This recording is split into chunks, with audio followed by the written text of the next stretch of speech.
చదువుకుంటే చాలు గొప్పోళ్ళు అవుతారని. చదువుకుంటే చదువు వస్తుంది, దాంట్లో ఏం అనుమానం లేదు. చదువుకుంటే గొప్పవాళ్ళు అవుతాం, మంచి ఉద్యోగాలు వస్తాయి, వ్యాపారాలు చేస్తాం, సంపాదన వస్తుంది. కానీ ఆరోగ్యం లేని సంపాదన, ఆరోగ్యం లేని చదువు, ఆరోగ్యం లేనటువంటి గొప్ప హోదాలన్నీ కూడా వృధా అవుతాయన్న విషయాన్ని మీరు ఒక్కసారి అర్థం చేసుకోవాలి. చిన్నప్పుడు చేసుకున్న అలవాట్లే జీవితకాలం అండి. చిన్నప్పుడు మా నాన్న రోజు గ్రౌండ్ పోమనేవాడు. తప్పనిసరిగా ఒక గ్రౌండ్ పోయి 10 రౌండ్లు వేస్తే తప్ప ఇంటికి రావద్దని చెప్పేవాడు స్కూల్ అయిన తర్వాత. ఈ రోజు కూడా నేను వీలు దొరికినప్పుడంతా గ్రౌండ్కి వెళ్ళడానికి నేను ఇంట్రెస్ట్ చూపిస్తాను. అంతెందుకు మన వెటరన్ ఖాజాబాయి గారు నేను గ్రౌండ్ లో పరిగెడతాం, అడగండి ఆయన్ని.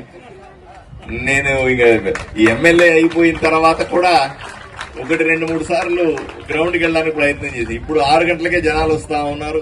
6 గంటలకే జనాల్లో పోవాల్సిన పరిస్థితి వచ్చింది కాబట్టి కొంత ఆ గ్రౌండ్ మీద టైం తగ్గింది. బట్ ఏదేమైనప్పటికీ కూడా ఈ రోజు కూడా నా మనసంతా కూడా ఎక్కడ గ్రౌండ్ దొరికితే కాసేపు ఈ మాత్రం గ్రౌండ్ కనబడితే ఒక 2 రౌండ్లు పరిగెడదామనే ఆత్రమే ఉంటుంది తప్ప ఈ మిగతావన్నీ కూడా, ఎందుకంటే అది స్ట్రెస్ బస్టర్ లాగా మానసిక ఒత్తిడిని తగ్గించే పెద్ద మందు ఏదన్నా ఉంది అంటే మనం శారీరకంగా తీసుకునేటువంటి జిమ్కి వెళ్ళడమో, గ్రౌండ్ మీద వెళ్ళడమో, గేమ్ ఆడటమో, ఇంకా వీలైతే కొంత మానసికంగా సంతోషాన్ని కలిగించేది ఏదో ఒక మ్యూజిక్ లాంటిదో, డాన్స్ లాంటిదో, ఏదో ఒక కళల మీద కూడా దృష్టి పెట్టాలి.